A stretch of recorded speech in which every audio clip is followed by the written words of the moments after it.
initiative akotanga bolamu na nzambe moko nsima mosusu na vi na ngai nayoki moto pasi paske eleki ebele bolamu yango bolamu yango bolamu ya nzambe bolamu ya nzambe ngalalaki olalaki te solo se kobatela ngai nanimbaka yo nimbaka te solo se kobatela ngai na banzi mosika na uta bolamu epesi kolela o na banzi bisika lokota ngai bolamu epesi kolela o eza bisonji nzambi wani ipekushama ya mesu.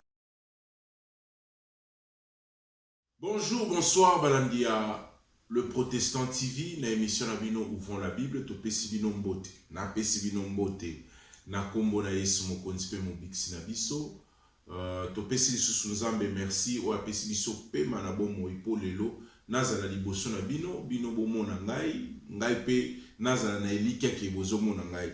Merci na ba oyo balandaki masolo to bandaki na ngo kolobela sur l'envoûtement. Ou turubaki l'envoûtement dans une famille na kati ya mabota pona kozongisa mwa moke turubaki bozomona satana azolinga koenvoûter ba famille mingi mona parce que satana alingaka te bomoko ezala nalobaki mwa soki esengeli na bandela mwa makambo moke nalobaki ke avant lelo même toyeba nzambe toutaki na bafamille toutaki na bapapa na bamama baboti biso me lelo bozomona bafamille misusu bayokanaka te ndenge tolobaki tozana elika ete bao balandaki biso liboso to bao bakolanda biso mbala mibale soki bozwaki opportunité ya kolanda te bokomona émission précédente tolobelaki na ntina ya banvoûtement oyo lelo mpe tozocontinue yango toujours na ntina na envoûtement mais lelo tolingi koloba bastratégie nini to ndenge nini bana na nzambe bacomprendre ke famille ndenge nini yo koki kocomprendre ke famille ezali envoûtée tout Satan azoluka koenvoûter libota. Et c'est très important parce que sengeli koyeba. Boyebi bana na nzambe molimo mosantu Bible lobi na kotika bino ba orphelin te na kopesa bino mosungi. Le Saint-Esprit aza ami fidèle aza pe na musala oyo pona ko faire comprendre biso ko discerner les œuvres to ba plan ba stratégie nyonso diable azanga nango pona koyeba ko attaquer ba famille koyeba ko attaquer bana na nzambe. Premièrement, lelo nalingi na expliquer nanu envoûtement tango quand on to kaka envoûtement c'est quoi? Envoûtement il ko laksa boy. Ezali tango diable azo exercer pouvoir na ye likoloto na eloko songolo. Na ngina bandela envoûtement ezali tango diable aza ko exercer pouvoir na ye likolo tanzusu ya mwana nazopesa exemple moni mwana moko azaki mwana malamu akomi mobulu c'est ce qu'on appelle mwana ana akomi envoûté donc ndaku libota bozaki malamu bokomi komona makambo ebele komi sous malamu ti donc eza envoûtement. Il faut pas oublier que la guerre est permanente na mokilo ndenge tozo vivre es bana na nzambe toyeba ke adversaire les diables azoluka toujours pour ko détruire, pour ko voler, pour ko tuer. Nenge Bible lobi na Jean 10:10 balobi le parti nango a balobi le voleur ne vient que pour dérober, détruire et tuer. Donc le diable lui alinga ko exercer pouvoir na ba famille, na ba mabota, na ba relation, na misala de partout. Donc partout Satan alingaka kokota pour ka bebisa pour na osala ba makambo ebele. Alors ceux qui to vandi au comprendre teke au sosolite ke sto oyebite ke stratégie au monguna azana mopona koya ko envoûter yo ko envoûter libota na ko envoûter libala na ko envoûter misala na ko envoûter ba projet na so ki o comprendre yangote parce que nous sommes dans la guerre. Alors la guerre, si tu ne comprends pas la stratégie de ton ennemi aux amutumoko mabe kuki ko arriver sans pour autant au sosola yango. Nako senga na Samuel a fungolela biso na Exode 17 verset 11. Mais avant tanga Exode 17 verset 11 na ngina ebisa bino eloko moko. Au moins tango diable alingaka ko envoûter donc ko exercer pouvoir na ye ko imposer pouvoir na ye na likambo songolo. Donc le quoi toujours le ba famille na kati ya mabota omona ndenge tolobaki ba mabota mosusu bana ba respectera ba parenté ba swanaka boyokana ezate. Donc Satan soki alingi a exercer pouvoir na ye. Là je parle maintenant des familles chrétiennes bana na nzambe o bozola na biso. Soki Satan alingi a exercer pouvoir na ye azana ba stratégie moko boye oyo asalaka pour soki alongi stratégie wana ayemba moko implanté ayemba moko tia pouvoir na ye ezupe bokonzi ekomi pe ko salema kati na mabota même kati na mabota na bana na nzambe soki bo comprendre soki to sosoli stratégie wana te ekozwa esika kati na bana na nzambe. Donc bokoma kovanda bozo vivre mais vous êtes na se ya envoûtement to eloko moko ya Satan pe zui bokonzi kati na libota na bino bokomi pe komona ngolo ko aneti normal.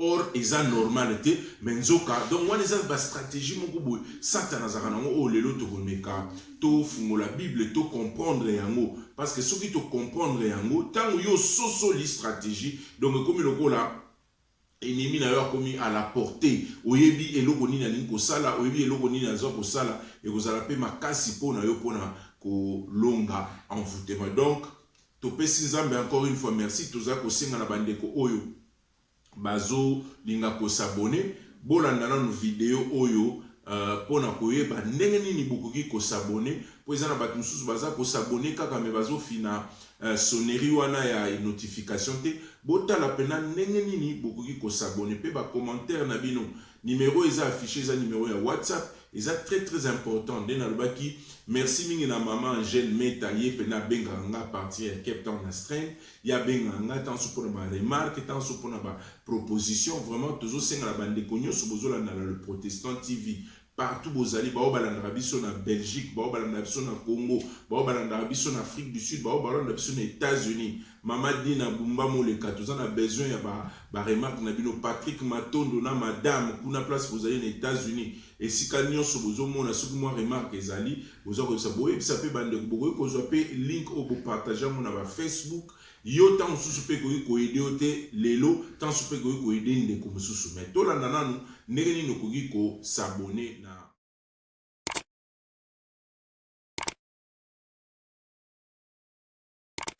famille. Elle est sacrée. Papa, maman, nabana. Nazolo belanet exemple ya papa, maman, nabana misato. Alors, ce qui lelo makamwe bandana et comment na ba famille, c'est parce que les diables ndi mutakota na ba famille. Na pesa libino exemple, mutu ya liboso akufaka na mokili. Babomaka na frère na e propre. Kayen nde mutabuma ki abel leki na ye papa moko mama moko. Donc cela veut dire ce qui diable a koti quelque part. Boti qui est pas koti. Azalaka na mission pour na ko détruire, pour na ko voler et pour na ko tuer. Ndenge Bible lobi na ota ekoloba na bino na Jean 10:10. Alors lelo na ba famille chrétienne bandeko bozola nanga na le Protestant TV, les diables arodaka comme un lion rugissant cherchant qui dévorer. Donc cela veut dire atambolaka azotala libota na yo boza malamu yango mona ba couple msuku tozaki na biso malamu makambo ebebi kaka boye exemple na nini bozo sosola te parce que le plan du diable, les plans à ténèbres pour envoûter. Donc, pour imposer système, c'est ce qu'on appelle l'envoûtement. Donc, comme il faut vivre na kibo Satan. Sans pour autant, ils ont souper bazo comprendre en côté. Donc, bazo vivre, bazo mon amour le corps. Bam souper bazo pe sans zambe, merci. Oui, to comme ici zambe, zambe nem ta l'exception. Bon, ils ont l'expression sous net, il valait à bakande bato balo bakan zambe mtalingi, ngana vivre makambo, zambe vraiment zoa lokumu. Vraiment Nzambe moi na no pas qui a confié le Nzambe na pesio merci yo muto pesa yo muto zwaki. So donc par exemple il y a une question. Si le diable qui tue muto abomi mwana na yo lokumu ni Nzamba ozana question na tout. Samuel va lire dans les livres de Exode, Exode 17, verset 11.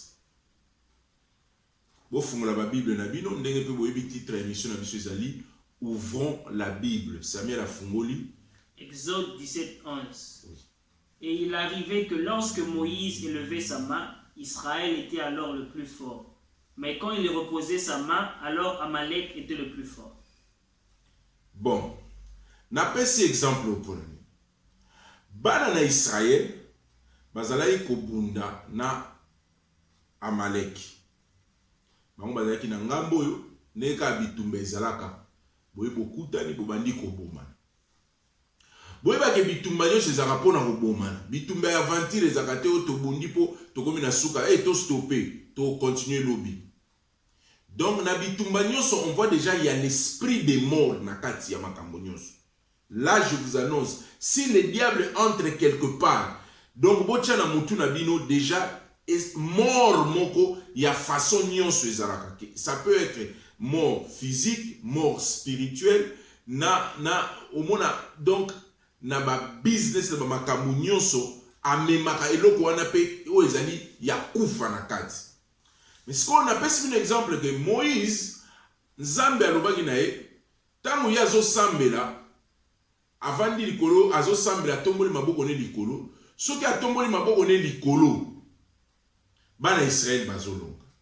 Soki akitisi maboko na ye, ba nguna bakomi kolonga, bana Israël. Est-ce que vous comprenez? Donc cela veut dire, diable voulait détruire, il voulait tuer les enfants d'Israël. Makamuna bango nyonso esila yango moni bazaki pe kolonga bazaki koya. Mais pour les napes exemple Samuel est-ce que koko tanga na 12 okitaki peti na 12 to suka na 11 Samuel va lire na 12 pour na mekasko ko faire comprendre biso tina ya ba chapitre na verset on apesi. Donc Exode 17 botanga pe 12 parce que Samuel a suka ki na 11. Les temps Samuel a retrouvé en haut, Binope, je vous demanderai, dans la Bible, na Binobo Fungola, Exode 17, verset 12. Botanga, bozaka na habitude sur topesi, Binope bo Fungoli botangi, bobo mona, bozala réellement, le kola ba chrétien béré, ozaki ataba lobine likambu. Yé pas Fungoli Bible, atala effectivement, so ki makambo ba lobi, ezana premièrement na Bible, pe ezana nenge muto a lobeliam. Mais les mains de Moïse étaient pesantes, et ils prirent une pierre et la mirent sous lui. Et il s'assit dessus, et Aaron et Hur soutenaient ses mains, l'un de ça et l'autre de là. Et ses mains furent fermes jusqu'au coucher du soleil. Amen. Amen. Donc, histoire wana, Moïse tango alembaki kotombola maboko na ye, parce que vous voyez, na kotombola maboko boye, nazo sambela, maboko soki elembi, tango akitisaki maboko, bana Israël bakoma ekokita. Alors, siko, pourquoi on a fait cet exemple? Au moment où le diable a zolinga, ko imposer système na famille chrétienne. Na bana na nzambe. Tant le diable linga koya ko kota, ko envoûter libota. Azarana na stratégie moko. Stratégie en wezande. Boyebi, il est rusé. N'est Bible lobby. Il est rusé. Bota la gande na gene ko tromper Ève. Na ba ruse na. Boyebi que diable sait que lui, il veut d'abord que relation entre bana et Nzambe, Nanzambe, et la malamute. Premièrement, avant à imposer, avant à envoûter, il y a une ruse, il y a une relation entre bana et Nzambe, na Nzambe, et la source non n'est-ce libosote. Nengo za ko vivre na Nzambe liboso. Pe piège o ya liboso alukaka nanu ko lembisa. Ezaka vie à prière. Parce que ayebi que soki maboko ekiti ye ekozala facile pona ye pona ko s'infiltrer pona ko longa ba parti na ba parti. Yango na pesi bino exemple o. Ce que diable a voulu que ça en est. Loko laza rusé. Okozala ozaka moto priaga. Diable aye a pesio tant mosusu musala oyo ekomi ko empêcher yo osambelaka. Diable akoki mpe koya na ndaku na libota na bino abandi koya kotia ba zizani mike mike po a empêcher libota wana ezala nanu libota ya prière. Ce qu'il ne faut pas oublier. Parce que ayebi ke la force d'une famille chrétienne est la prière. Na woko pese exemple. Yozate, talaka Abraham et Moïse. Quand ils priaient pour les enfants d'Israël, balaye kolonga. Donc, ce qui diable alingi a envoûté famille, abandaka nanu ko combattre via prière. Akoki ko combattre via prière na ba difficulté pour elembisa bato. Bomoni minake aye na ba problème. Nzoka wana eza nanu envoûtement te, mais eza stratégie, eza attaque pour alembisa après à imposer, à envoûter libota songolo. Donc il faut qu'on comprendre attaque na envoûter, mais ça deux choses différentes. C'est pourquoi les enfants de Dieu, je viens vous dire une chose. Les diables n'aiment pas que les enfants de Dieu basent même la famille, la vie à prier. Si vous avez un problème, vous dites bon, to prier. Ceux qui ont la famille, vous avez l'habitude de s'ambela. Ils n'aiment pas ça. Après, il y a une stratégie. Je vais vous dire un jour que toute bénédiction n'est pas bénédiction. Il y a un libota ezaki malamu. Libota komi ko kweya malembe. Pour moniter mususu, bato baza suna ta ya kosangana ka kobondela te en famille. Oza suna ta ya ko prier te. Aux 8 ans mususu musala o déjà malamu. Mais j'aimerais vous dire une chose. Na kati ya ba stratégie ya diable, le diable peut donner un travail pour empêcher Moutois aura même temps au Samuel. Parce qu'il sait que ce qui Moutois au Samuel, via Moutouana et Kokoma Lokola, Abraham, au Soko Tombo la sous ma côté, y a imposition na ye, système na ye et Kozoasko et si kakati na mabota. Est-ce que vous comprenez? A Koki Koya, nazo pesa un exemple na ngamo. Ba période où j'ai travaillé de 6 h à 18 h. Après na obanda musala mususu de 21 h à 3 h du matin. Jeudi, vendredi, samedi, dimanche. Est-ce que vous comprenez? Oza suna tanta ya yo moko nzoto na yo te. Oza li suna tan susuta ya kosambela te. Oza suna tan ya kotanga ta Bible te. Oza suta na tan ya kokenda ta église te pona kobondela Nzambe. Mais or, la Bible qui dit que chaque chose a son temps. Donc cela veut dire li pamboli na Nzambe et qu'on respecte pe li loba na Nzambe parce que et permettre mutu ayeba kozala na ta na makambo nyonso. Est-ce que vous comprenez? Dieu peut bénir quelqu'un na musala. Nzambe ko pesa temps su musala pour sala na butu, mais Nzambe pa ko pesa musala ozala na ta ya ko sambela, ozala na ta ya ko vana na libota, ozala na ta ya ko zala pe na ba camarade, ya ko zala na ta pe ya ko kende musala. Alors le diable peut venir avec des stratégies pour na koluka surtout kolongo la vie à prière katina mabota. Parce que ce qui vous a sous la prière, laissez-moi vous dire une chose. S'il y a parmi des choses où nzoto elembaka, nzoto nan, ils ont lali, ou lamuki, ou prier. Ils ont moins facilité. Est-ce que vous comprenez? Et là, ceux qui vont mettre côté la peine ligne na ba famille.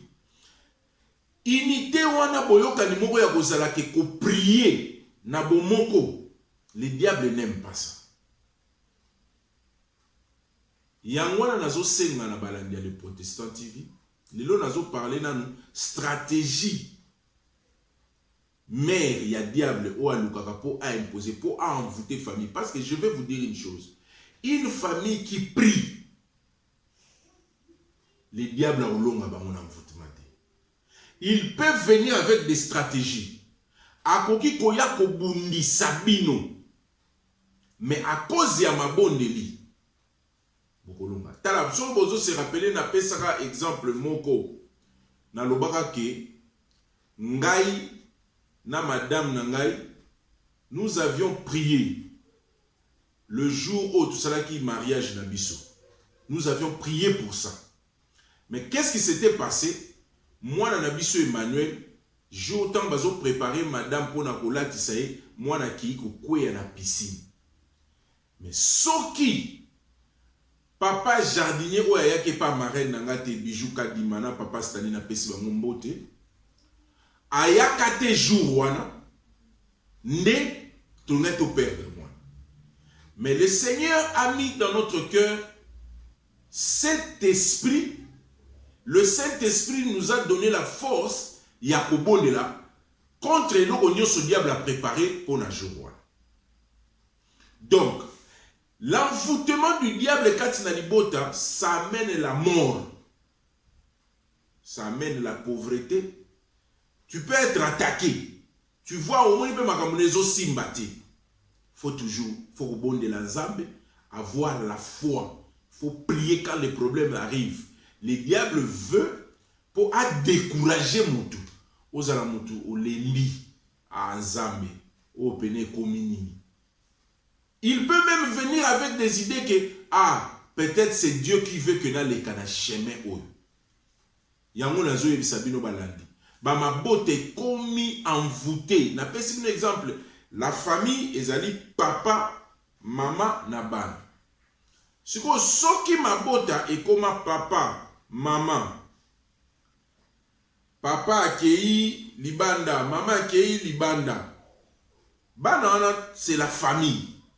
Nzambe abengi bango bandeko. Soki lelo papa na bota libanda, maman na bota libanda. Bana wana baza bandeko. Mama bana wana baza bana na yo. Papa bana wana baza bana na yo. Soki vai na bango esika moko, linga bango ko tozaka na babitude te ya ko lakisa intérêt oyo pona oyo nga na boti kaka bango moko pona o parce que Nzambe azomona. Nzambe alikolo azomona. Mais soki lelo ba mabote komi bovani na libota, papa akei pe akomi pe ko tricher libanda. Maman pa akomi ko tricher libanda. Boye bake Satan a koti azoluka pour détruire. Alors qu'est-ce que les parents doivent faire? Maman, papa, prie. Bon de l'ensemble. Le diable ne veut pas que tu pries parce que victoire n'a eu à cause de la prière. Donc la prière, ça ferme la porte. Na diable pour impact, il y a volonté na s'accomplir. Na vie à mabota. Yamona bomoni tango Abraham Moïse bande ko tombola loboko. Soki a tomboli loboko, victoire. Soki a kitisi maboko. Bakomi kolonga. Donc le diable ne veut pas que ba famille, ne papa yo maman ne ozo mona ngai. Bana biska bozola ngai. Il ne veut pas que batu bazaka na vie wana ya kosambe. Na musala quelque part, partout tu es, il faut prier. Soko zui opportunité temps, il faut prier. Organise-toi aux akana temps moko ya kobone en famille. Na pourquoi si vous voulez dormir, bovandi en famille. Nazo pes exemple mkomoko na kekota la papa Delphin Boukasana maman Justine on a pesi pe mbote.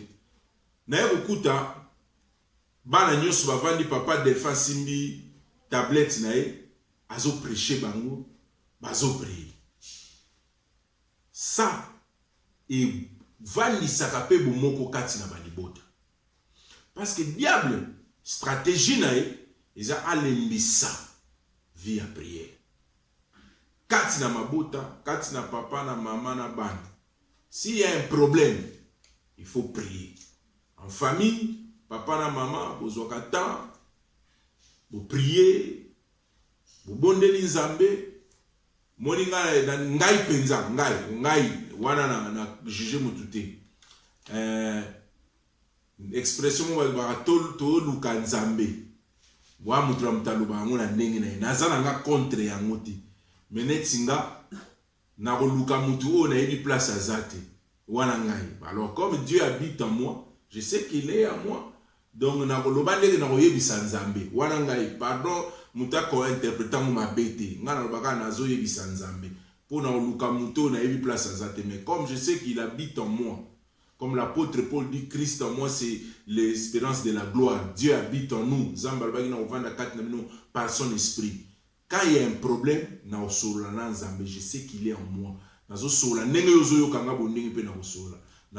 Alors, j'interpelle toutes les familles. Prochainement, tu peux continuer. Mais il y a ce que vous avez oh makamu moko ekomi ko pekisa yo ko zo même temps ko landa makamu na Nzambe omoni eloko moko bo ekomi ko pekisa yo ko zo temps ko prier omoni makamu moko bo ba camarade moko bo ba komi na yo ozoza soupe na temps ko prier te tant ozali na temps ko prier omoni toujours ba komi mingi koya na lobi te ke baza ba ndoki. Mais ça peut arriver qu'ils a ruse ya diable parce qu'il veut que vie à prière et le wakati na bana Nzambe. Pour yebi pourquoi. Parce que tant que vie à prière aux anathèmes, il sait le pourquoi. Je vais vous donner un dernier exemple. Vous savez, quand vous priez, bon, tous en nous collons Jésus Christ, notre Seigneur Jésus, il priait. Il priait pourquoi? Question à Zotoun. Parce que lui, c'était le Fils de Dieu. Il priait. Tu veux sortir, il faut prier. Seigneur, na singi na yo ozala chauffeur na mutuka na okumba. Ozala batu oyo bakumata na mutuka na ngai. Ozala ozobondela. Nazo pesa exemple moko. Omoni na musala biso osala katan sozo kene kozwa mutu na voiture. Omoni okomi pembeni ya kozwa mutu yango. Oyoki tangu mususu molimo kati na yo epekisi yo kokende kozwa bato wana. Olembika kozwa bato oyebi te mpo nani. Ok. Na nsima oyoki bato nyonso oyo bakendaki esika songolo oyo olingaka okende ozwa. Tansu mutu bakendaki kuna basali bango mabe. C'est déplorant, déplorable, mais nazoyebisa na bandeko nyonso ya le Protestant TV keba na eloko nyonso ekopekisa yo ya kozala na vie ya prière, contact na Nzambe. Le diable alingana o contacte ezalati. Pour terminer, boyebi na guerre entre deux camps. Mutu oyo azalaka ciblé makasi na côté adverse. Babengaki opérateur. Mutu asimbaka radio pour na kosenga intervention. Parce que l'ennemi bayebi ke soki to affaiblir, soki to toucher, to zuyer. Azasu na pouvoir ya kolobate. To longi tombo to la radio. C'est pourquoi les lobalanda le Protestant TV, la stratégie de l'ennemi pour na ko envoûter mabota. Et loko alikoso lukaka yaka nango. Moinde serpent yakati, maembe, maye gauche, aye droite. Faut que talaka pourquoi Bible appelle ça diable le serpent. Faut voir gauche, droite, azoluka. Il vient d'abord pour affaiblir parce que là où il y a la prière, montezali. Vraiment, Zamba Pambola Bino Bandeko le Protestant TV, Tokuta Inabino prochainement.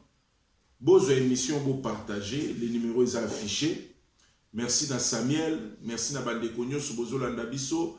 Bo koki kope ko benga muningo lobino tala émission moko songolo leki malamu boe ngana sepeli nango tala le Protestant TV na YouTube ko mona bandi kolanda et ko sunga peyo. Bon anniversaire encore une fois na maman Bernadette Miracle na Bruxelles na mbula oyo kokisi Nzamba Pambola yo na PC bon anniversaire parce que zape moko ya ba landi le Protestant TV. Dès la émission nous avons besoin de matériel.